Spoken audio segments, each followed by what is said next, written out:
Meaning of fence-mending. Fence-mending. Fence-mending. Fence-mending.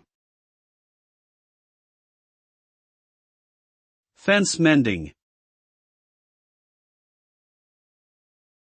Fence-mending is an idiomatic expression that refers to the act of repairing or restoring a relationship that has been damaged or strained.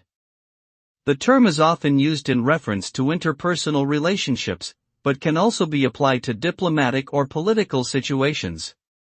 When someone engages in fence-mending, they are attempting to rebuild trust and improve the overall quality of the relationship. If successful, the result can be a renewed sense of closeness and cooperation between the parties involved.